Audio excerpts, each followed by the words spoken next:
तुम्हारी जय तुम्हारी विश्वविद्यालय इलाहाबाद। जय जय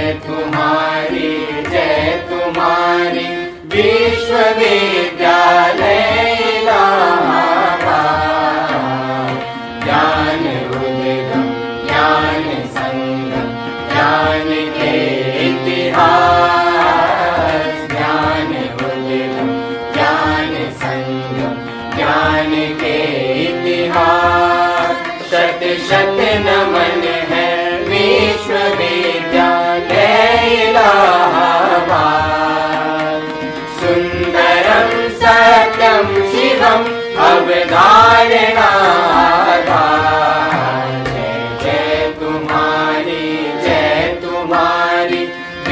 विश्वविद्यालय इलाहाबाद। जय तुम्हारी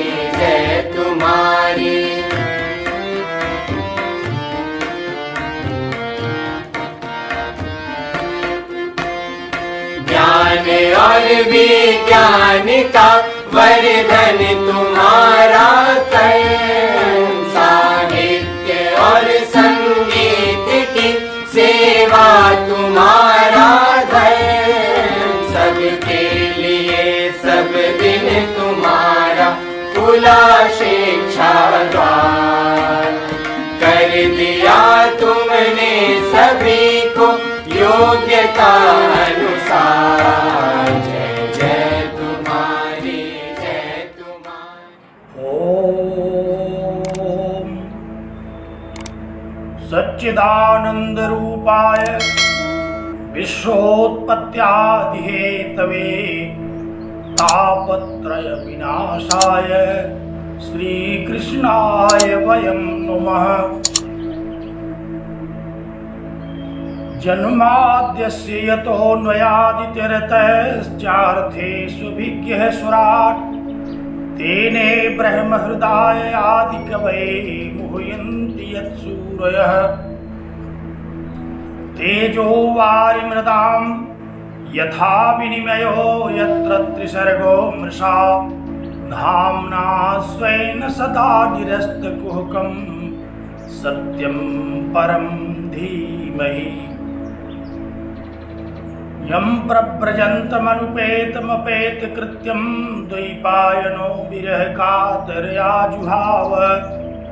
पुत्रेति तन्मयतया तर्वोऽभिनेदुः तं सर्वभूतहृदयं मुनिमानतोऽस्मि।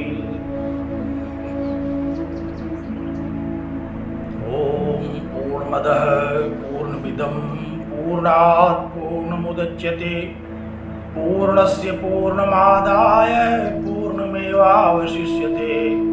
ॐ शान्तिः शान्तिः शान्तिः। जगत विश्रुत इलाहाबाद विश्वविद्यालय प्रयागराज के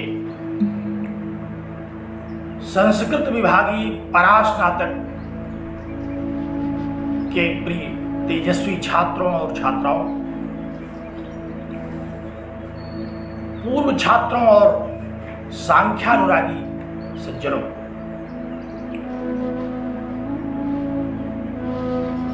आचार्य ईश्वर कृष्ण विरचित सांख्य कारिका और आचार्य वाचस्पति मिश्र कृत तत्व कौमुदी टीका पर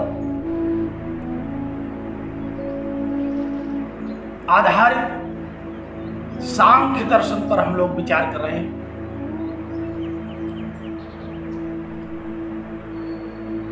प्रथम कारिका पर विचार करते हुए आचार्य वाचस्पति मिश्र कृत तत्व कौमुदी पर अब हम लोग प्रतिपद विचार कर रहे हैं। एक एक पद पर हम लोग चर्चा कर रहे हैं। त्रिविध दुखों को नष्ट करने वाला यह महनीय शास्त्र आप सब लोगों का मंगल करे। इन शुभकामनाओं के साथ मैं आप लोगों को नमन करता हूं और नित्य शुद्ध बुद्ध मुक्त सत्य स्वभाव परम पिता परमेश्वर महायोगेश्वर भगवान श्री कृष्ण से यह प्रार्थना करता हूं कि आप लोगों का चित्त एकाग्र हो, आप लोगों की बुद्धि कुशाग्र हो और इस महनीय सांख्य शास्त्र को समझने की क्षमता से आप समन्वित हो। तो आइए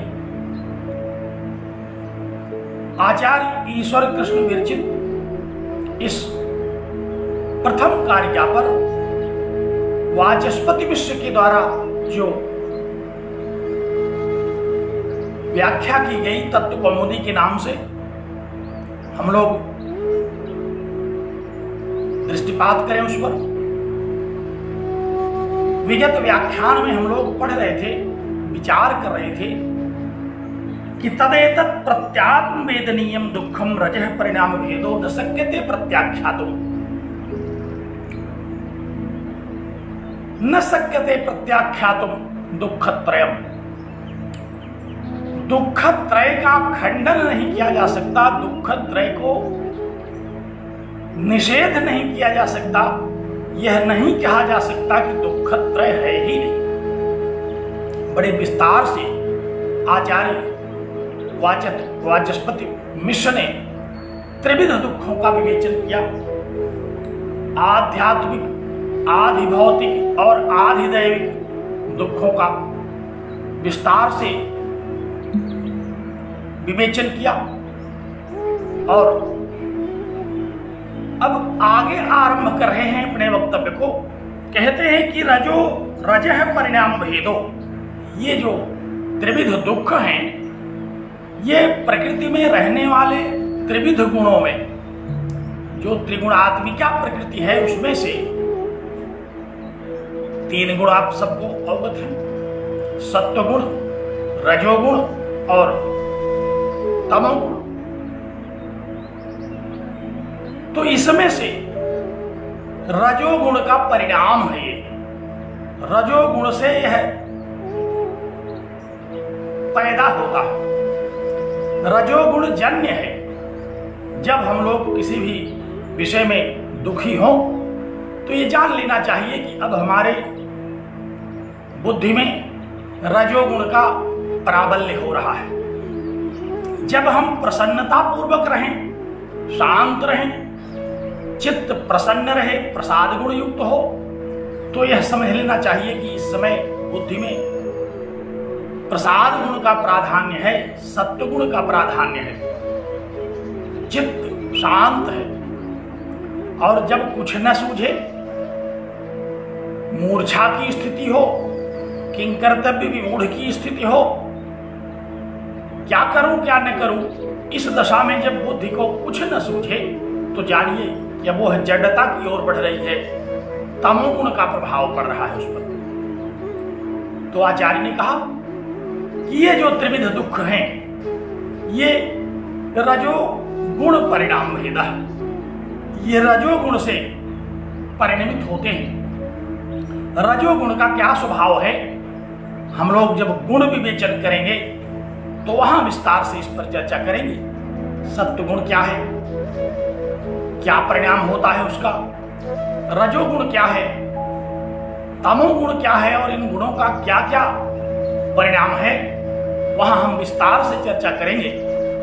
लेकिन इतना संकेत तो आज आचार्य ने कर ही दिया कि रजो परिणाम भेद, ये जो त्रिविध दुख हैं, आध्यात्मिक, आधिभौतिक और आधिदैविक दुखों का जन्म रजोगुण से उत्पन्न हुआ। कुछ भी जब उत्पन्न होगा तो रजोगुण से उत्पन्न होता है। तो कहा कि और कैसा है यह गुण, कहा प्रत्यात्म वेदनीयम, प्रत्येक मनुष्य को, प्रत्येक जीव को वेदनीय है, अनुभूति होती है, इसकी वेदना होती है इन गुणों से, इन दुखों से। तो प्रत्यात्म वेदनीयम, प्रत्येक आत्मा को, ध्यान रखिए यहां आत्मा शब्द का कल भी हम लोगों ने अर्थ ग्रहण किया था। आत्मा माने शरीर, आत्मा माने बुद्धि, इंद्रियां। तो प्रत्येक प्राणी की बुद्धि में ये दुख अनुभूत होते हैं।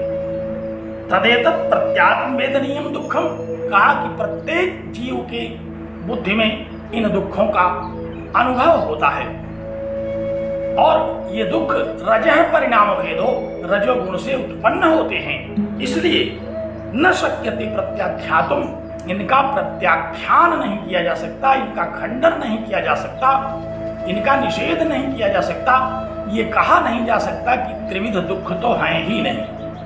अगर कोई यह कह रहा हो कि सांख्य शास्त्र पढ़ने की कोई आवश्यकता नहीं है, त्रिविध दुखों को दूर करने की कोई आवश्यकता नहीं है, क्योंकि त्रिविध दुख तो हैं ही नहीं, सब आनंद ही आनंद है इस संसार में, तो कहते नहीं।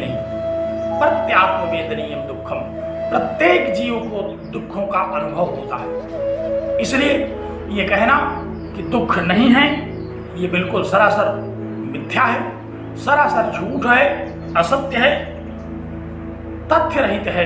क्योंकि जिस विषय का प्रत्येक व्यक्ति को अनुभव हो उसको झूठला देना, उसके विषय में ये कह देना कि ये तो है ही नहीं, ये तो असत्य है।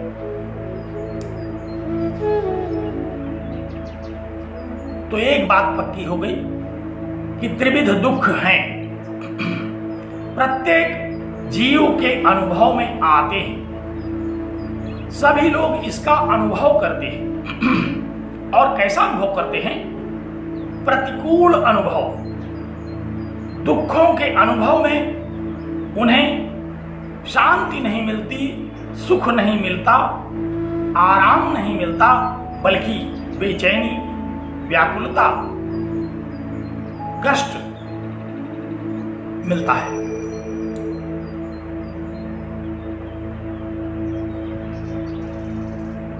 ये जो कष्ट मिलने की बात है, सांख्य ने इसका एक प्रोसेस बताया, एक प्रक्रिया बताई। कहा कि देखिए, बुद्धि में ये सब रहते हैं, चाहे सुख हो चाहे दुख हो। ये रहते कहाँ हैं? कहा ये रहते हैं बुद्धि में, क्योंकि तीनों गुण तो बुद्धि में है। सुख दुख मोह, ये तीनों गुणों से पैदा होते हैं और ये तीनों गुण रहते कहाँ हैं? बुद्धि में रहते हैं, बुद्धिस्थ हैं। और बुद्धि है जड़, तो जड़ को तो इसका अनुभव होगा नहीं। फिर कैसे प्रत्यात्म वेदनीय है? प्रत्येक जीव को कैसे इसका अनुभव होता है? जब बुद्धि जड़ है और सुख दुख मोह इसी में रहते हैं, तो प्रत्येक व्यक्ति को कैसे इसका अनुभव होने लगा? क्योंकि अनुभव करना तो चैतन्य का काम है और बुद्धि चैतन्य है नहीं। कहते हाँ, यही तो सांख्य की अपनी सोच है, सांख्य की अपनी खोज है। सांख्य ने कहा कि वह चैतन्य तत्व, जो पुरुष तत्व है, वो बुद्धि में जब संयुक्त होता है, बुद्धि में जब उसका संयोग होता है, बुद्धि के साथ जब उसका तादात्म्य होता है, तो बुद्धि चेतनवती सी हो जाती है।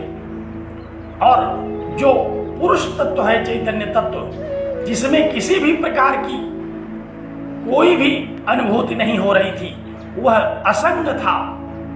बुद्धि की सारी अनुभूतियों को वह अपने आप में ग्रहण कर लेता है। तो इस प्रकार जड़ बुद्धि चैतन्य हो जाती है और असंग पुरुष, निष्क्रिय पुरुष चेतन हो जाता है, सक्रिय हो जाता है। और जैसे ही बुद्धि में दुख का अनुभव हुआ और वह अनुभव करने में इस चैतन्य का योगदान है, तो दुख का अनुभव होना ही चोट है। जब तक दुख का अनुभव न हो, तब तक दुख से हम आहत नहीं होते, तब तक दुख से हम संत्रस्त नहीं होते, तब तक हमें दुख का अनुभव नहीं होता। लेकिन जैसे ही हमें यह सूचना मिल गई और हमने इसको, प्रकृति पुरुष दोनों ने मिलकर के इसको समझ लिया, वैसे ही दुख से व्यक्ति दुखी हो जाता है। क्योंकि जिन दुखों का अनुभव ही नहीं होगा, वे दुख हमको दुखी कैसे करें? बहुत सारे दुख के कारण इस दुनिया में हैं, लेकिन हमको पता नहीं है, इसलिए हम उन दुखों से दुखी नहीं। जैसे हम लोग आनंद पूर्वक कहीं बैठे हो, हमको पता ना हो कुछ दुख का कोई कारण भी है, उसी समय कोई फोन कर दे कि आपके फलाने मित्र का तो देहांत हो गया, मित्र के पिताजी का देहांत हो गया, और यह सुनते ही तत्काल दुखमय मनोदशा हो जाती। कैसे दुखमय हो गई? उस सूचना ने यह अवगत करा दिया, जैसे ही बुद्धि को, चैतन्य युक्त बुद्धि को यह सूचना मिली, हमने सुन लिया, हमको यह पता चल गया कि अमुक व्यक्ति का अंत हो गया। अब हमें उस दुख ने प्रभाव डालना शुरू किया, उस दुख ने हमको दुखी करना शुरू किया। वह सूचना मात्र बुद्धि में पहुंच करके हमको केवल सूचित भर किया गया, लेकिन हम दुखी होने लगे, हम क्लेश युक्त होने लगे, हम विषाद युक्त होने लगे, हम आहत हो गए। तो यह जो बुद्धि में पुरुष तत्व के संयोग से चेतनता आई, उस चेतनता के कारण जो हमें दुख का अनुभव हुआ, यही है दुखत्रय का अभिघात। अभिघात माने हम लोगों ने पढ़ा था, अभिघात माने चोट। यही चोट है। बुद्धि में चोट कैसे लगेगी? बुद्धि में लाठी लेकर के कोई चोट नहीं करता। लाठी लेकर के भी जब कोई चोट करता है तो चोट शरीर पर होती है, और शरीर के जिस भाग में चोट लगती है उस भाग से हमारी ज्ञानेंद्रियां बुद्धि तक वह सूचना पहुंचाती हैं, और जैसे ही बुद्धि में वह सूचना एकत्र होती है, पुरुष के चैतन्य संयोग से हम उसका अनुभव कर लेते हैं। यही अनुभव ही चोट है। तो बुद्धिस्थ चैतन्य पुरुष का जो संयोग है और उसमें बुद्धि का जो पुरुष के साथ चेतनता का भाव है, उसमें जैसे ही कोई सूचना मिली, अगर वह दुख देने वाली सूचना है तो उसी से हम आहत हो जाते हैं। यही चोट है। दुखी होने का, दुख से चोटिल होने का तात्पर्य क्या है? केवल उसका अनुभव होना। अन्य जो घाव होंगे बाह्य चोटों से, वो तो शरीर पर होंगे, लेकिन उसको अनुभव कौन करेगा? अनुभव करेगी बुद्धि, क्योंकि वही चैतन्य हो जाती है। शरीर तो तब भी जड़ है बुद्धि की अपेक्षा। जैसे हम लोगों को इस बात का ज्ञान है कि अस्पतालों में बहुत सारे मरीजों का ऑपरेशन कर दिया जाता है, उनकी टांग काट दी जाती है, उनको बेहोश करके। जिस समय वो बेहोश हैं, टांगें तो कट गई, लेकिन उनको दुख नहीं हुआ, कष्ट नहीं हुआ, पीड़ा नहीं हुई। लेकिन जैसे ही उनको होश आया, वैसे ही उनकी बुद्धि को यह पता चल गया कि अरे यह तो एक घटना घट गई, और उस बुद्धि ने उस दुख का अनुभव किया, और अनुभव होते ही हम व्यथित हो उठे। यही जो व्यथा है, यही जो बुद्धि को विचलित कर देने वाली सूचना है, यही है चोट। इसी को अभिघात कहते हैं। इसी बात को समझाया भाष्यकार ने, टीकाकार ने। क्या कहा? कहा कि तद अनेन दुःखत्रयेण अंतःकरणवर्तिना चेतना शक्तेः प्रतिकूल वेदनीयता अभिसंबंध अभिघात। कहा कि अभिसंबंध ही अभिघात है। बुद्धि से इस सूचना का ग्रहण होना ही चोट है। अंतःकरण में, अंतःकरण सांख्य के अनुसार मन, बुद्धि और अहंकार, इन तीनों को अंतःकरण कहते हैं। वेदांत सार में जब आप लोग अंतःकरण पढ़ते हैं तो वहां मन, बुद्धि, चित्त और अहंकार, इन्हें अंतःकरण चतुष्टय कहते हैं। लेकिन सांख्य में तो मन, बुद्धि और अहंकार, इन तीन को अंतःकरण कहते हैं। तो इन तीनों में अंतःकरण में रहने वाली जो बुद्धि है, इस बुद्धि तत्व में प्रतिबिंबित जो चेतना शक्ति है पुरुष तत्व की, उसका जो दुख की सूचना से संबंध है, वही है अभिघात, वही है चोट। तो कहा कि अनेन दुःखत्रयेण, इस दुःखत्रय के द्वारा, इस दुःखत्रय में चाहे वह भौतिक दुख हो, चाहे वह शारीरिक दुख हो, चाहे दैविक दुख हो, किसी भी प्रकार के दुख की सूचना जैसे ही बुद्धि में ज्ञानेंद्रियों के द्वारा पहुंचाई जाती है, और बुद्धि में प्रतिबिंबित जो चैतन्य शक्ति है उसके सहयोग से जैसे ही उसका अनुभव कर लिया जाता है, यही अनुभव ही चोट है। अगर हमें दुख का अनुभव ना हो तो हम दुख से कभी विचलित ना हो, फिर दुख की चोट हमको ना लगे। और कई बार तो ये दुख ऐसे चोट पहुंचाते हैं, बाह्य घाव तो ठीक हो जाता है, लेकिन बुद्धि में जो चोट है वो वर्षों नहीं ठीक होती। लोग कहते हैं आज भी मन कचोट रहा है। ये कचोट क्या है?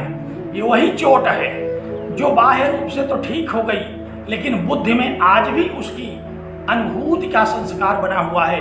यही है कचोट। चोट तो ठीक हो गई दवाओं से, मरहम पट्टी से, लेकिन कचोट तो बुद्धि में है। कचोट तो बुद्धि और चेतना शक्ति के संयोग से अनुभव का विषय है। इसलिए वो कचोट कई बार तो ऐसी कचोटें जीवन भर कचोटती रहती हैं। उनका इलाज क्या है?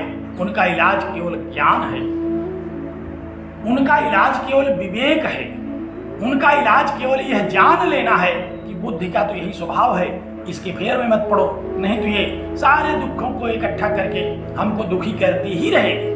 अगर आप सावधान हैं इस बात से, सभी दुखों को आप शरण नहीं देते, सभी प्रकार के दुखों से आप प्रभावित नहीं होते, तब तो आप कम दुखी होते होंगे।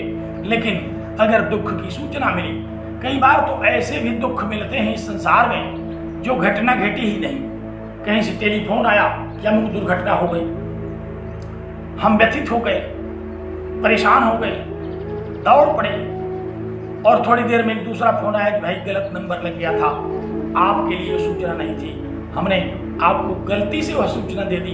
अब बताइए, घटना तो हुई नहीं, हमसे संबंधित ही नहीं है, लेकिन बुद्धि को सूचना भर मिल गई, बुद्धि को पता भर चढ़ गया, बुद्धि ने अपना काम शुरू कर दिया, व्याकुलता पैदा कर दी, चित्त हमारा विक्षिप्त हो गया। तो जो चोट है वह वस्तुतः कहाँ लगती है? वो वस्तुतः अंतःकरण में लगती है, वस्तुतः वह बुद्धि में लगती है, वस्तुतः वह हमें मन, बुद्धि और अहंकार, इसमें हम चोटिल होते हैं। हमको यह अनुभव होता है कि हमको तो चोट लग गई, कैसे लग गई, क्यों लग गई, इतनी हिम्मत इसकी। अब हम इस पर विचार शुरू कर दिए, विचारों से इतनी व्याकुलता हमने इकट्ठी कर ली कि चोट तो बाहरी ठीक हो गई, लेकिन कचोट ठीक होने वाली नहीं, बहुत दिनों तक कचोटती रहेगी। तो आचार्य वाचस्पति मिश्र ने क्या समझाया? कहा कि ये जो अभिघात है, इस अभिघात का अर्थ क्या है?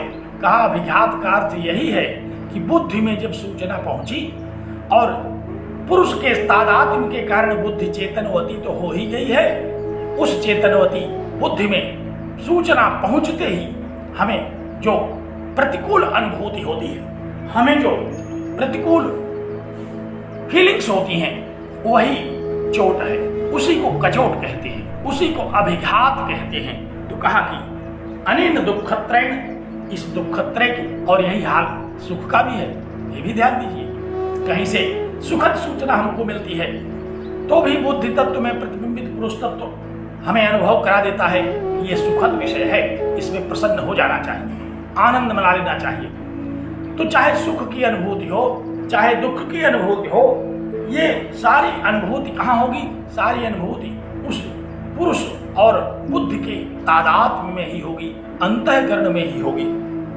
तो कहा कि यही जो प्रतिकूल अनुभूति है, प्रतिकूल वेदनीयता है, चेतना शक्ति का बुद्धि के साथ संपर्क होने के कारण, यही अभिघात है। इसलिए इसका खंडन नहीं किया जा सकता, इसको नहीं कहा जा सकता कि ये तो है ही नहीं। एक मिनट होल्ड करें।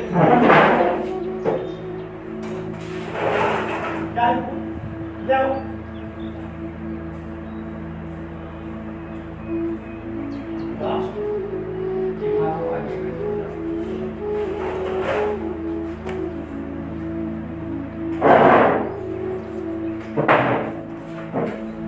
हाँ, यही है बाधा।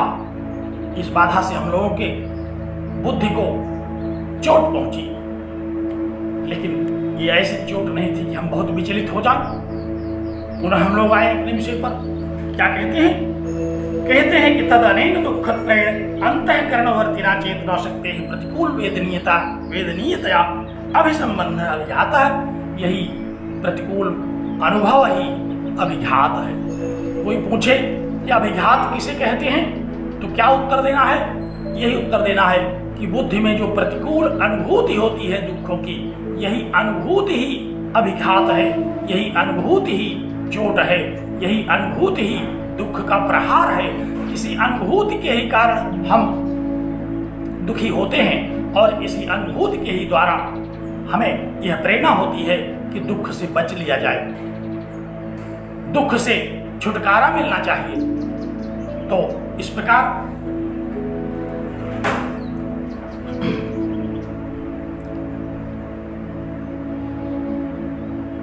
एतावता प्रतिकूल वेदनीयत्वम जिहासा हेतु उक्तः, कहा कि आचार्य ने कहा कि इस प्रकार, एतावता माने इस प्रकार, किस प्रकार? जब हम लोगों ने यह प्रक्रिया समझ लिया कि कैसे हमको दुखों का अनुभव होता है, कैसे दुख त्रयाभिघात का तात्पर्य है क्या, अनुभव तो हम लोग पहले से होता रहा। आज हम लोग केवल दुख त्रयाभिघात इस शब्द का शब्दार्थ के साथ अन्वय कर रहे हैं। तो कहा कि एतावता इस प्रकार प्रतिकूल वेदनीयत्व, यही जो प्रतिकूल वेदनीयता है, यही जो प्रतिकूल अनुभूति है, यही अनुभूति इस दुख से बचने की इच्छा पैदा कर देती है। यही अनुभूति ही हमें इस दुख को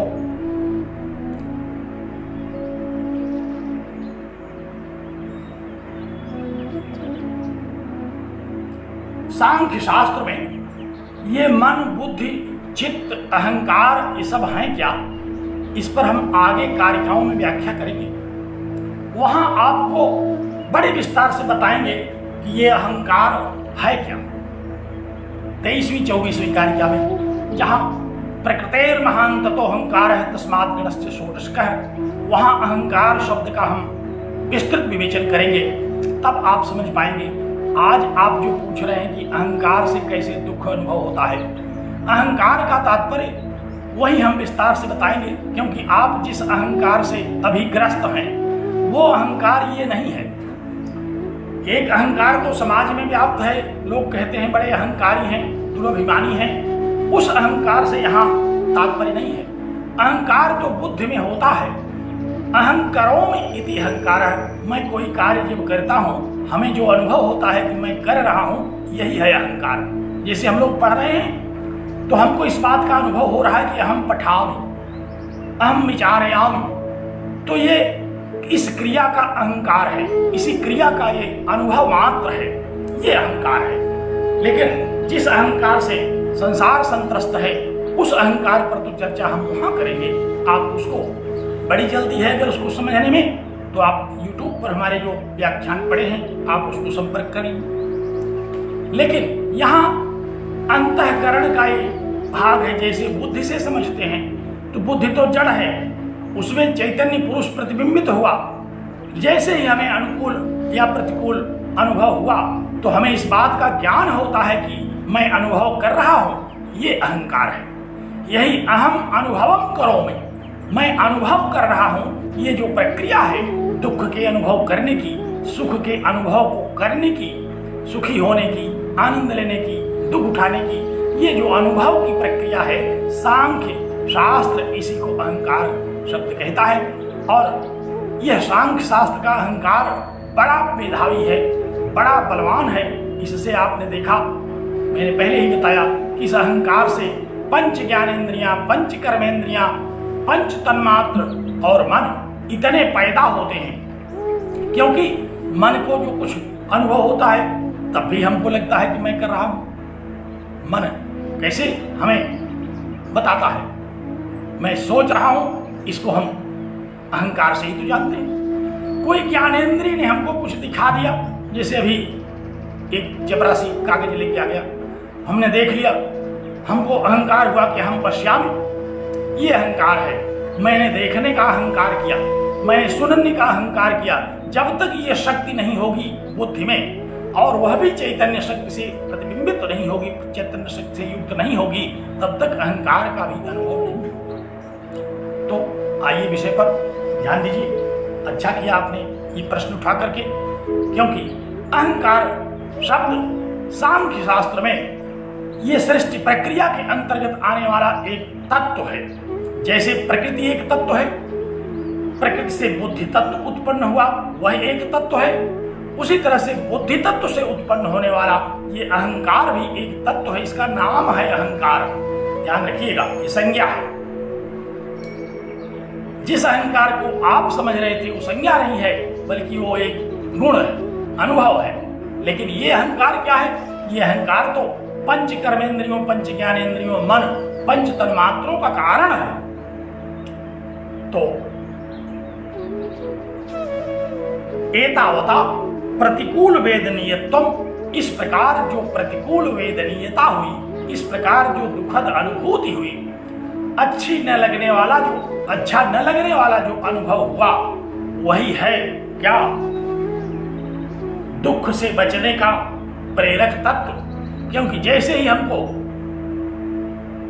प्रतिकूल अनुभव हुआ, हमें एक प्रेरणा मिल जाती है कि बचो इससे। वहां बहुत सूझने, सोचने, विचारने की आवश्यकता नहीं पड़ती। आप रास्ते में चले जा रहे हो, सामने से कोई शेर आ रहा हो, आपने देखा कि शेर आ रहा है, अब ये क्या करेगा, इसको बताने की आवश्यकता नहीं। इसको देखते ही, जैसे ही आपकी बुद्धि में शेर को देख करके अहंकार ने बताया कि मैं शेर को देख रहा हूं, तो शेर को देखते ही अहंकार ने आपको किस प्रकार का अनुभव करा दिया कि भागो। बुद्धि ने निर्णय लिया कि भागो। फिर अहंकार ने अपनी कर्मेंद्रियों को आदेश दिया, पैर को आदेश दिया, दौड़ो। पैर दौड़ पड़ा, गिरना मत, रास्ता देख करके चलो। यह सारा का सारा काम किसने किया? इसी अहंकार ने आपको वहां से भागने के लिए प्रेरित कर दिया। यही दुख को देखते ही भागने की, उससे छूटने की प्रवृत्ति है। तो दुख का अनुभव होते ही छूटने की प्रवृत्ति उपस्थित होने लगती है। जैसे ही दुख हुआ, अब कोई अगर दुख में निरंतर रहने का अभ्यस्त हो, कुछ लोग ऐसे भी हो जाते हैं कि उनको दुख में ही रहना अच्छा लगता है। जैसे कोई नशे में रहने का आदी हो, भांग पी करके पड़े हुए हैं, उनको उसी में रहने में आनंद आता है। उसी तरह से तमाम ऐसे दुखवादी प्रकार के लोग हैं। वो सुखद सूचना न तो कलेक्ट करेंगे, न सुखद सोच उनके मन में आएगी। ऐसे लोगों के लिए हम लोग कहते हैं ना, बड़ा सैडिस्ट है। क्यों है सैडिस्ट? क्योंकि वो दुखद विचार से ही युक्त रहता है और दुखी ही करने में उसकी रुचि रहती है। अपने को दुखी करे, चाहे दूसरों को दुखी करे, दुखी ही करना उसका अहर्निश का काम है। तो यह जो दुखी होना है, बुद्धिमान लोग इसी दुखी होने की जो अनुभूति हुई, और ये कैसी अनुभूति हुई? प्रतिकूल अनुभूति हुई। यही प्रतिकूल अनुभूति ही हमको दुख से भागने के लिए प्रेरित करती है। इसलिए दूसरी बात जो कह रहा था कि दुख नहीं है, उसका तो खंडन हो गया कि दुख तो है, प्रत्येक प्राणी को उसका अनुभव होता है। और किसी ने कहा कि हमको दुख छोड़ने की इच्छा नहीं होती। कहा नहीं, इच्छा तो होती है, जिहासा हेतु उगता है। यहाँ दुख से छूटने की इच्छा होती है, ये बात कह दी गई। आचार्य ने इस बात को समझा दिया कि दुख तो होता है, और दुख से प्रतिकूल अनुभूति होते ही हमें उसको छोड़ करके भागने की इच्छा भी होती है। यही तो है दुख से हटने की इच्छा। अब हम उसको छोड़ करके भाग लें थोड़ी देर के लिए, अथवा कुछ दिनों के लिए, अथवा सांख्य शास्त्र के सतत अभ्यास से हम जीवन और मृत्यु से ही भाग लें, ये बात अलग है। लेकिन दुख से भागने की प्रवृत्ति तो होती है, और इस प्रवृत्ति को पैदा कौन करता है? इस प्रवृत्ति को पैदा वही दुख कर देता है। जैसे ही दुख का अनुभव हुआ, वैसे ही उस अनुभव ने कहा कि भागो, और हम भागने के लिए, उस दुख से बचत करने के लिए सतत चेष्टा करने लगते हैं। तो दो बातें पक्की हो गई। एक तो दुख है, इसलिए नहीं कहा जा सकता कि दुख नहीं है। सांख्य शास्त्र पढ़ना बेकार है। दुख है, त्रिविध दुख है, ये जन्म जन्मांतर तक चलते हैं, पुनर्जन्म के यही कारण हैं। इन्हीं प्रवृत्तियों के कारण हम कर्म करते हैं और कर्मों से हमें बंधन की प्राप्ति होती है। दूसरी बात ये पक्की हो गई कि ये जो दुख है इसमें जो प्रतिकूलता होती है, यही प्रतिकूलता ही दुख से बचने के लिए प्रेरक तत्व है। इसलिए ये नहीं कहा जा सकता कि दुख से बचने की इच्छा नहीं होगी किसी की। दुख से बचने की इच्छा सबको होती है। दो बात निश्चित हो गई। अब एक तीसरी बात जो आरंभ में कहा गया था कि दुख अगर सत्य हो तो उससे फिर छुट्टी तो मिलेगी नहीं। जो वस्तु सत वस्तु है, अब उसको कैसे आप नष्ट करेंगे? अगर दुख सत है तो आप उसको कैसे नष्ट करेंगे? क्योंकि सत तो उसे कहते हैं जो कभी नष्ट ना हो। सत शब्द से आप भली बात परिचित हैं। सत माने होना। यह होना भी दो तरह का होता है। एक तो सदा होना, सदैव रहना, और दूसरा होना माने पैदा होना, बड़ा होना, नष्ट होना। दो धातुओं के द्वारा हम लोग इनका ज्ञान करते हैं। भू धातु, भू माने होना, पैदा होना, बड़ा होना, बुढ़ा होना, मर जाना। ये भू धातु के द्वारा हम इनका ज्ञान करते हैं। और एक अस्त धातु के, अस्ति है, सत्ता है, जो कभी नष्ट ना हो, उसको कहते हैं रहना। होना और रहना दो शब्द हैं। ये जगत सांख्य की दृष्टि में रहता है, ये नष्ट नहीं होगा, ये अनादि है, अनंत तक चलेगा। उत्पत्ति और प्रलय इसकी होती रहेगी। यही संसार का स्वभाव है। तो कहते हैं इस संसार के इस स्वभाव का रहना तो पक्का है, ये नष्ट तो हो नहीं सकता। और जब नष्ट नहीं हो सकता तो कैसे आप नष्ट करेंगे? क्योंकि सांख्य शास्त्र जो है वह सत्कार्यवादी है। वो प्रत्येक वस्तुओं की सत्ता को स्वीकार करता है। कोई भी वस्तु ऐसी नहीं है जो कि नष्ट हो जाए। तो अब तीसरी समस्या तो आकर के खड़ी हो गई कि अगर कोई भी वस्तु ऐसी नहीं है जो नष्ट हो तो दुख कैसे नष्ट होगा? तो फिर अब सांख्य शास्त्र को पढ़ने का क्या प्रयोजन? जब दुख ही नष्ट नहीं होगा तो फिर हम सांख्य पढ़ करके कैसे उसको नष्ट कर देंगे? दुख भी संसार का एक स्वभाव है। जो जो कुछ संसार में पैदा होता है वो रहता है। तो दुख भी संसार में पैदा होता है, इसलिए ये रहता है। तो कैसे इसको आप नष्ट कर देंगे? इसलिए अब सांख्य शास्त्र छोड़िए, चलिए कोई दूसरा काम करते हैं। ये तीसरी समस्या का समाधान अब आचार्य प्रस्तुत करते हैं। क्या है तीसरी समस्या का समाधान? सुनिए ध्यान से, चित्त एकाग्र कीजिए। क्या कहा टीकाकार ने? यद्यपि न सन्निरुध्यते दुखम, यद्यपि दुख का सर्वनाश तो नहीं होगा,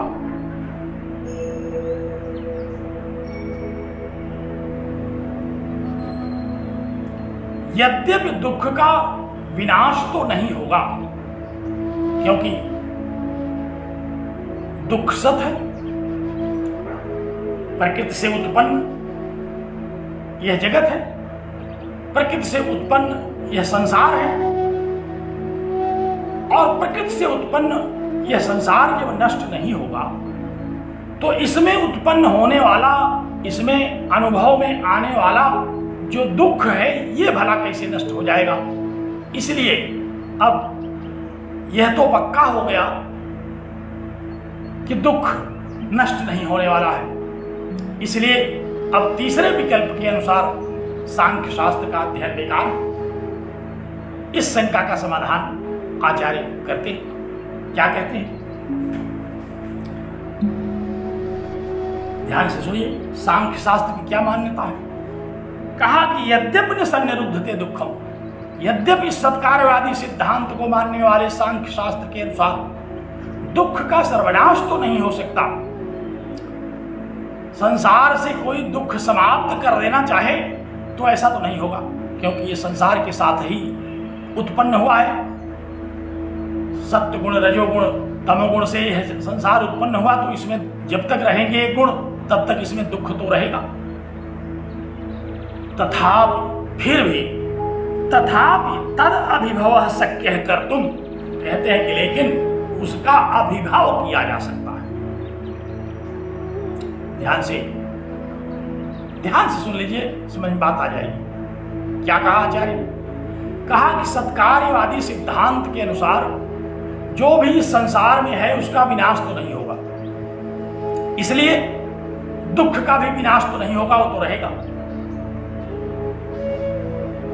लेकिन तद अभिभाव, उसका अभिभाव माने लोप हो जाए, उसका अभिभूत हो जाए, अनुभव में ही ना आए, ये हो सकता है। आपने सांख्य शास्त्र का अध्ययन किया, सांख्य के इन दोनों तत्वों की साधना की, आपको दोनों तत्वों का विवेक हो गया। अब आपको दुखों का अनुभव नहीं होगा। तो जो सांख्य शास्त्र की साधना करेंगे, दुख की मुक्ति तो उन्हें ही चाहिए।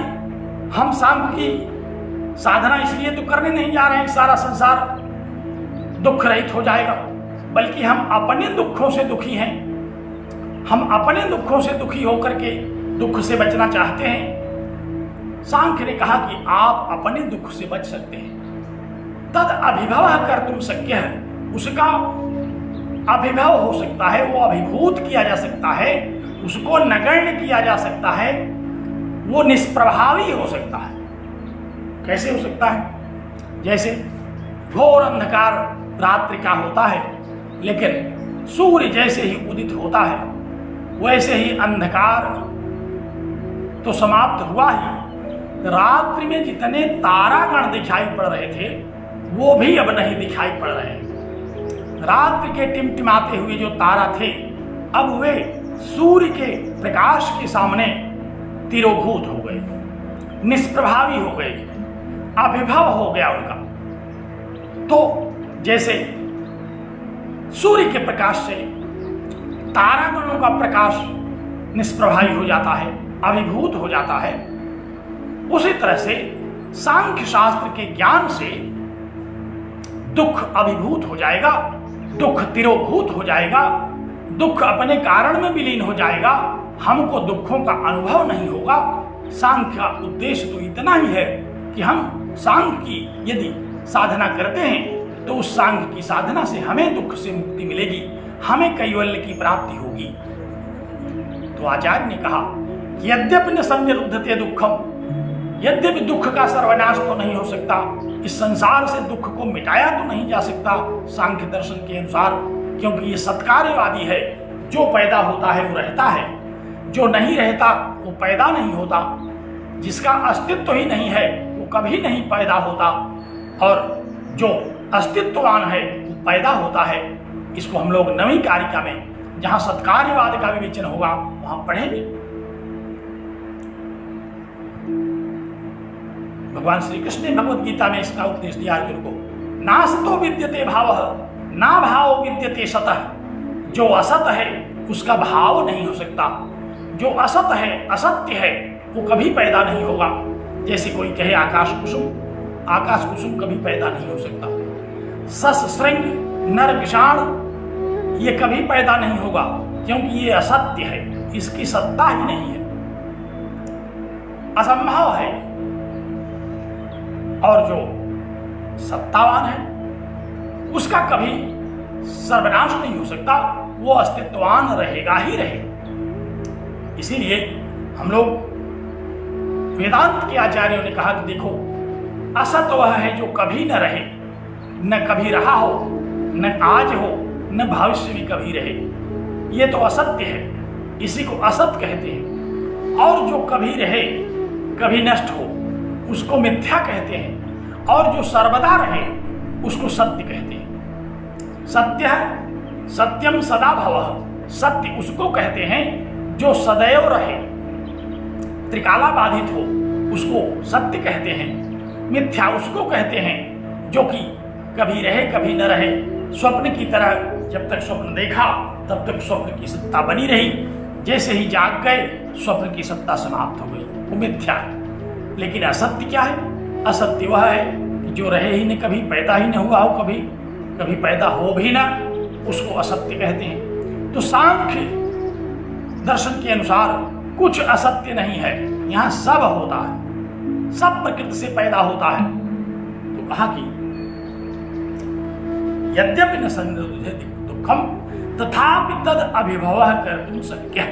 यद्यपि दुख का सर्वनाश तो नहीं हो सकता, लेकिन उसका अभिभव हो सकता है, उसको तिरोभूत किया जा सकता है, उसको निष्प्रभावी किया जा सकता है। जैसे तारों का प्रकाश निष्प्रभावी हो जाता है चंद्रमा के सूर्य के उदित होने पर, उसी तरह से विवेक ख्यात के होने पर हमें होने वाले जो दुख हैं, इन दुखों से हमको मुक्ति मिल सकती है। हमारा दुख हमको कभी अनुभव नहीं होगा, तो दुखों का अनुभव होना ही तो दुख है, दुखों का अनुभव ना होना ही मुक्ति है। तो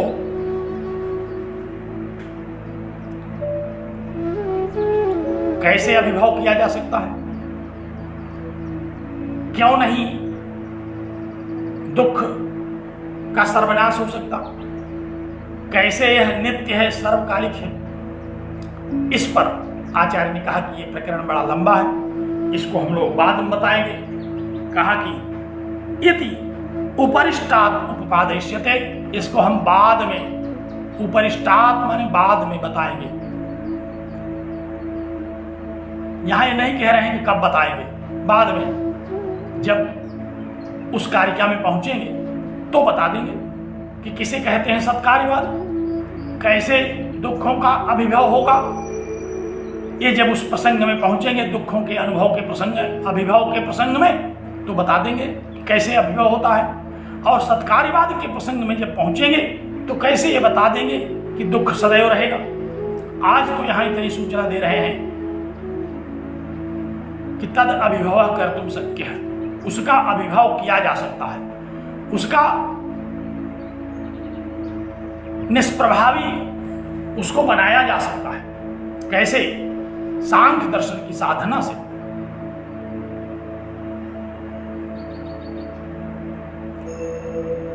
कब बताया जाएगा? आचार्य ने लिख दिया कि बाद में बताया जाएगा, लेकिन हिंदी टीकाकारों में हमारे दो गुरुजन इस विषय में मतभेद रखते हैं। आप लोगों के पास दो पुस्तकें होंगी हिंदी टीका की, जो अच्छी पुस्तकें हम लोग कहते हैं, प्रोफेसर मिश्र की, प्रोफेसर श्रीवास्तव जी की। एक में कहा गया कि इसको हम 64वीं कारिका में बताएंगे, एक में कहा गया कि 9वीं कारिका में बताएंगे। यहां जो उपरिष्टात् उपपादयिष्यते ये वाक्य जो आया, इस वाक्य का तात्पर्य दोनों पुस्तकों में अलग अलग दिया गया।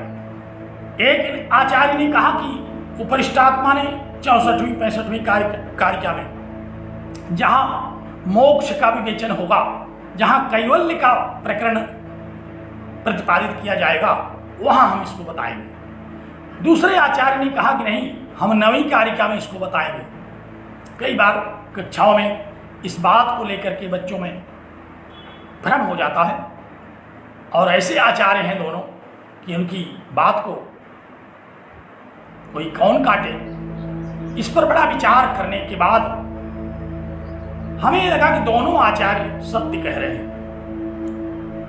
कैसे दोनों आचार्य सत्य कह रहे हैं?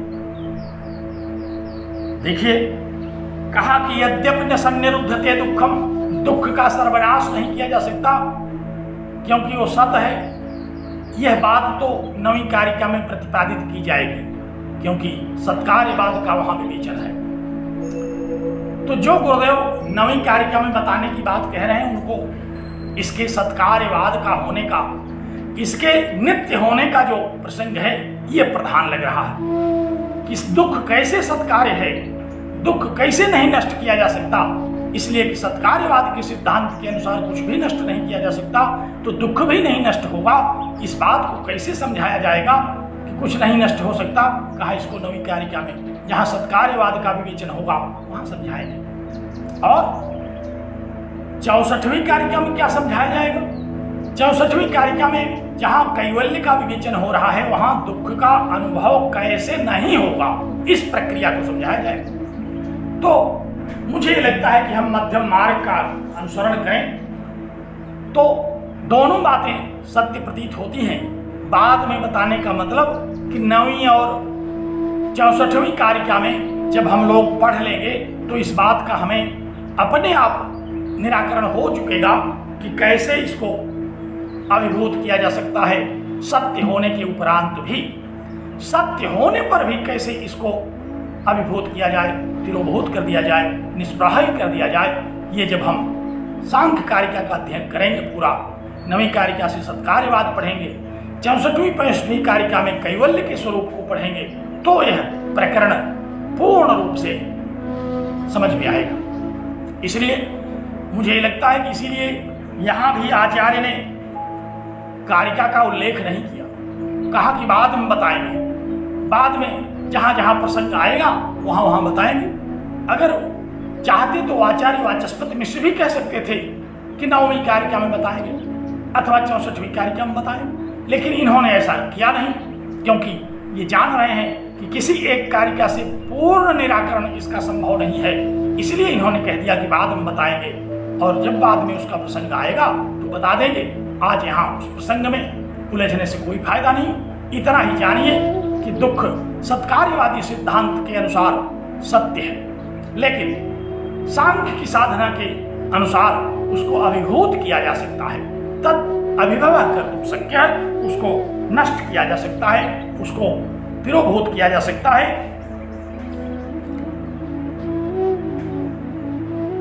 तो अब ये बात भी निराकरण हो गया इसका कि सत्य होने पर भी उसका अभिभव संभव है। तस्मात् उपपन्नम, कहा कि इसलिए अब कारिका के आगे हम विचार कर सकते हैं। एक शब्द तो हम लोगों ने विचार कर लिया, क्या? दुःखत्रयाभिघातात् जिज्ञासा। किस विषय में? कहा तदपघात के हेतु, उसके विनाशक हेतुओं के विषय में। अब हम इसलिए कहा कि तस्मात् उपपन्नम तदपघात के हेतु इति, इसलिए अब हम कारिका के दूसरे शब्द पर विचार करने की स्थिति में आ गए हैं। पहले शब्द पर विचार किया, दुःखत्रयाभिघातात् जिज्ञासा, 2 शब्दों पर विचार कर लिया, और जिज्ञासा का तो संबंध आगे भी है, इसलिए दुःखत्रयाभिघातात् इतने पर विचार कर लिया। अब तदपघात के हेतु जिज्ञासा, कहा कि उसके अपघातक हेतु की अब जिज्ञासा करनी चाहिए। कैसे वो अपघातक, कैसे वो तिरोभूत होगा, कैसे वह अभिभूत हो जाएगा, कैसे हमको अनुभव में नहीं आएगा। अब हम इस पर विचार कर सकते हैं, क्योंकि ये बात तो निश्चित हो गई कि दुख भी है, दुख की अनुभूति भी होती है, अनुभूति के कारण हमें दुख से छूटने की इच्छा भी होती है, और सत्य होने पर भी, सत्कार्यवादी सिद्धांत के लागू रहते हुए भी दुख को अभिभूत किया जा सकता है, निष्प्रभावी भी किया जा सकता है। इसलिए अब उन निष्प्रभावी करने वाले जो हेतु है, दुख को निष्प्रभावी करने वाले जो कारण हैं, तदपघात के हेतु, उन विनाशक कारणों के हेतु के विषय में जिज्ञासा भवितुमर्हति, जिज्ञासा हो सकती है, हमें उस पर विचार कर लेना चाहिए। तो अब दूसरे पद पर विचार करते हैं। कहा कि तदपघात के हेतु इति। तदपघात के क्या तात्पर्य हुआ इसका? कहा कि तस्य, तद माने तस्य दुःखत्रयस्य, उस दुःखत्रय के अपघातक हेतु के विषय में जिज्ञासा हो सकती है। तदपघात के हेतु जिज्ञासा, इसका क्या तात्पर्य है? कहा कि तद माने दुखत्रय। पहले दुखत्रय कहा, अब पुनः फिर उसी का उच्चारण नहीं करना था, उसके लिए सर्वनाम का तद का बोध कर दिया, कथन कर दिया। तो कहा कि तद अपघात के, उस दुखत्रय के अपघातक हेतुओं पर, अपघातक माने उसके विनाशक हेतुओं पर जिज्ञासा की जा सकती है। यहां तक जब पहुंचे तो व्याकरण का एक विषय उपस्थित हो गया कि भाई तदपघात के इस पद में, ये सामासिक पद है, तस्य अपघातकः इति तदपघातकः, षष्ठी तत्पुरुष समास है। समास समझने की मनोस्थिति में आइए। थोड़ा सा हमने आपसे पहले भी बताया था कि आचार्य वाचस्पति मिश्र कई प्रकार से समझाएंगे, कहाँ व्याकरण का सहारा लेंगे समझाने के लिए, कहाँ तर्क का सहारा लेंगे और कहाँ यथार्थ का सहारा लेंगे। सारे उपायों से इसको समझाएंगे। यहाँ थोड़ा सा व्याकरण का सहारा लेकर के अब तदपघात के इस पद को समझाने की चेष्टा करते हैं। तो कहा कि तद अपघात कह माने, तद माने उस दुखत्रय से, उसका जो विनाशक हेतु है। अब कोई ये कहे कि तद दुखत्रयाभिघातात, इस पूरे के लिए आया कि केवल दुखत्रय के लिए आया, ये शंका तो हम लोगों को भी उठ सकती है कि तद माने उसके, किसके, दुखत्रयाभिघात के विनाशक हेतुओं पर विचार करना है। तो दुखत्रयाभिघात में दो पद हैं, एक दुखत्रय और दूसरा अभिघात।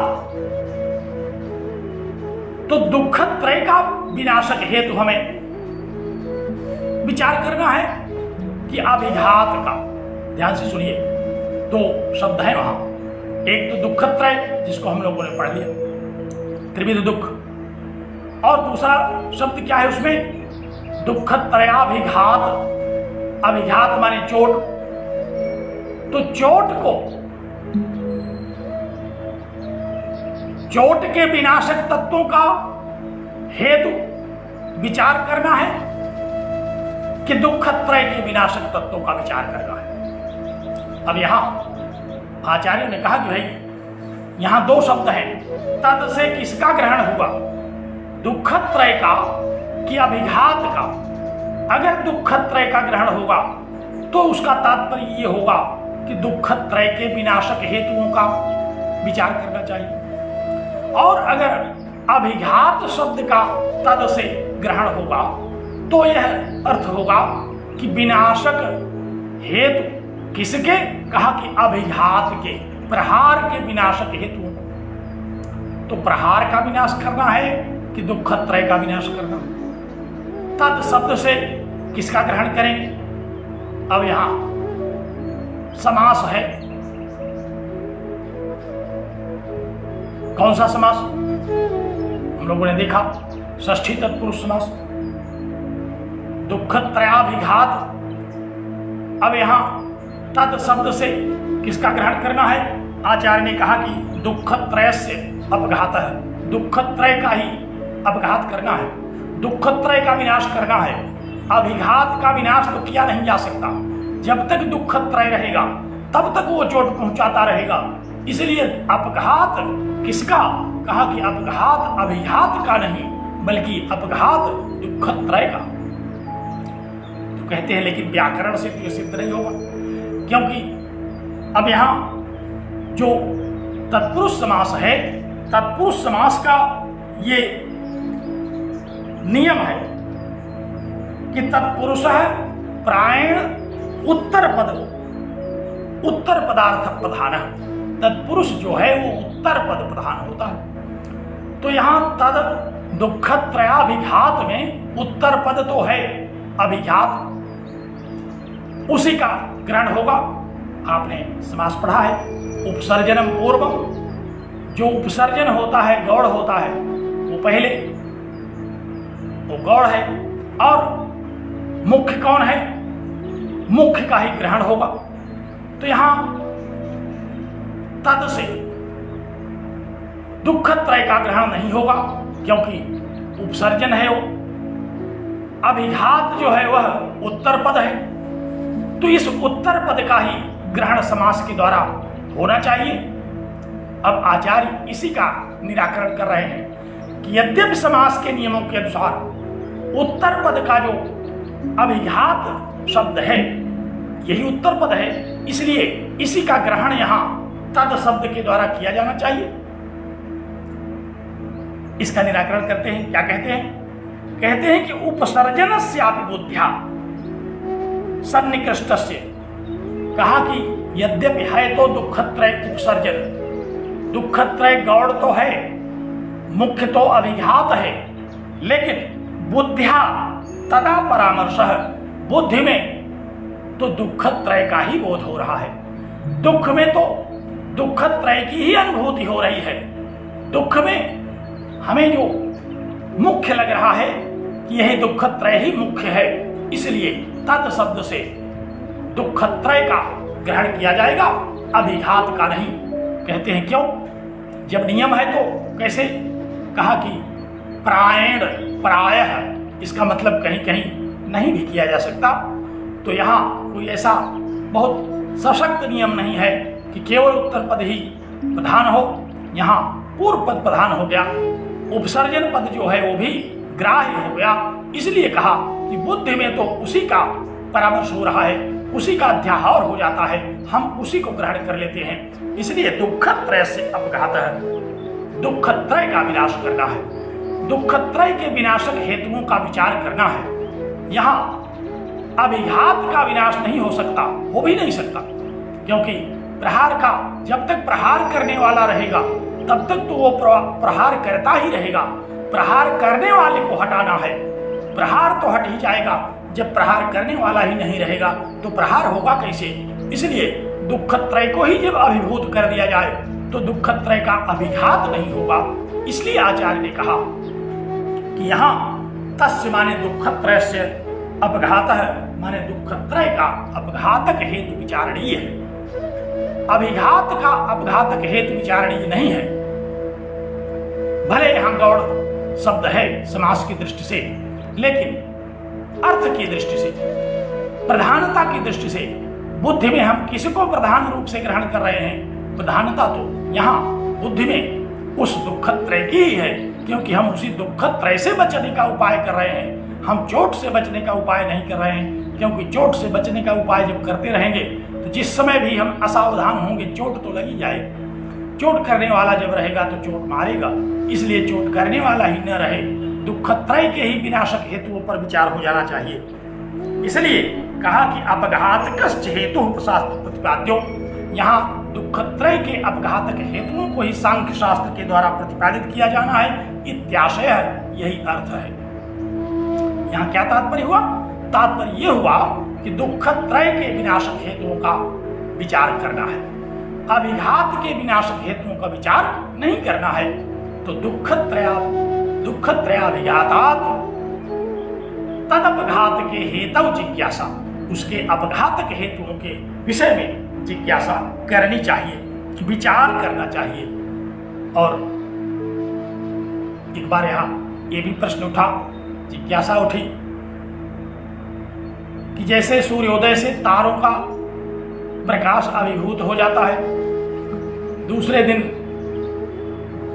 जैसे ही रात हुई फिर तारे टिमटिमाने लगे, तो क्या सांख्य शास्त्र के द्वारा जिस दुख को दूर करना है वो दुख इसी तरह से है कि कुछ देर के लिए तो अभिभूत हो जाएगा और बाद में फिर हमको दुखी करेगा? अगर यही उपाय है इसका कि उसको अभिभूत किया जा सकता है, और अभिभूत माने सूर्य के प्रकाश से जैसे तारों का प्रकाश अभिभूत होता है, तो ये तो क्षणिक है। कुछ देर तक जब तक सूर्य उदित रहेगा तब तक तारे प्रकाश युक्त नहीं होने पाएंगे, तब तक तारे अभिभूत रहेंगे, और जैसे ही रात्रि हुई वैसे ही तारे फिर टिमटिमाने लगे। तो कहा तब तो दुख हमको रह रह करके प्रताड़ित ही करता रहेगा। कहते नहीं, क्योंकि रात्रि तो रोज बीतती है, सूर्य रोज उदित होता है, लेकिन प्रकृति और पुरुष का जब हमें यथार्थ ज्ञान हो जाता है, उसकी जब विवेक ख्याति हो जाती है, एक बार विवेक ख्याति हुई तो सदा के लिए दुख का अभिभव हो जाता है। क्योंकि यहां ऐसी परिस्थिति नहीं है कि सदा के लिए सूर्य उदित होता रहे, बल्कि रात्रि में फिर तारे टिमटिमाते हैं। लेकिन यहां तो एक ऐसा प्रकाश होने जा रहा है जो सूर्य के प्रकाश से भी ज्यादा प्रकाशमान हो सकता है। वो है तत्व ज्ञान, वो है प्रकृति और पुरुष का विवेक, वो है विवेक ख्याति। ऐसा यह ज्ञान है सांख्य शास्त्र के द्वारा उपार्जित ज्ञान, जो कि कभी भी सूर्य की तरह अस्त नहीं होगा, बल्कि ये सदैव रहेगा, सदैव के लिए ये दुख को अभिभूत करने के लिए समर्थ होगा। तो तद अभिभव कर तुम शक्य, उसका अभिभव तो किया जा सकता है, उसको विनाश तो किया जा सकता है, इसलिए तद अभिभव कर तुम शक्य, उसका अभिभूत करना संभव है। और यहाँ दुख त्रय का ही अभिभव करना संभव है। उसके प्रहार का विनाशक हेतु पता लगाना जरूरी नहीं है, बल्कि उसी के विनाशक हेतुओं का पता लगाना है, उसी का तिरोभाव कर देना है। तो अपघातकश्च हेतु शास्त्र प्रतिपाद्यो नान्य है। कहा कि इस प्रकार जो अपघातक हेतु हैं, दुख त्रय के विनाशक जो कारण हैं, उनको सांख्य शास्त्र प्रतिपादित करता है। तो यह सांख्य शास्त्र क्या प्रतिपादित करता है? दुख त्रय का कैसे विनाश होगा, कैसे दुख त्रय को नष्ट किया जाए, कैसे इसको अभिभूत किया जाए, कैसे इसको निष्प्रभावी कर दिया जाए, यह विचार सांख्य शास्त्र के द्वारा प्रतिपादित है। अन्य कोई शास्त्र इस पर विचार प्रकट नहीं कर सकता। तो इसलिए अब हम लोगों को सांख्य शास्त्र के अध्ययन की आशा बलवती होती जा रही है, क्योंकि कई पूर्व पक्ष निर्धारित हुए, उनका निराकरण हुआ। एक तो दुख त्रय नहीं है जो यह कह रहे थे, उनका मत खंडित हो गया। दूसरे जो लोग कह रहे थे कि दुख त्रय का छोड़ने का मन नहीं होता, वो भी खंडित हो गया। तीसरे लोग जो कह रहे थे कि दुख त्रय तो सत है, उसका विनाश नहीं किया जा सकता, इसका भी निराकरण हो गया कि विनाश हमें करना ही नहीं है, हमको तो अपने दुखों से मतलब है, हमारा दुख हमेशा के लिए दूर हो जाए। हम तो सांख्य शास्त्र का अध्ययन इसलिए कर रहे हैं, बुद्धिमान लोग सांख्य शास्त्र का अध्ययन इसलिए करते हैं कि उनका दुख दूर हो। वो दुनिया के जीव जंतुओं का, पशुओं का दुख दूर करने के लिए इस सांख्य शास्त्र का न तो उपदेश किया है उन्होंने, न इस सांख्य शास्त्र का उद्देश्य है वह। इसलिए कई आशंकाएं निर्मूल की गई, सारी आशंकाएं लगभग निर्मूल हो गई। अब हम इस बात पर दृढ़ हो गए कि दुख त्रयाभिघातात्, दुख त्रय का जो अभिघात है, दुख त्रय के विनाशक जो कारण हैं, उनकी जिज्ञासा होनी चाहिए।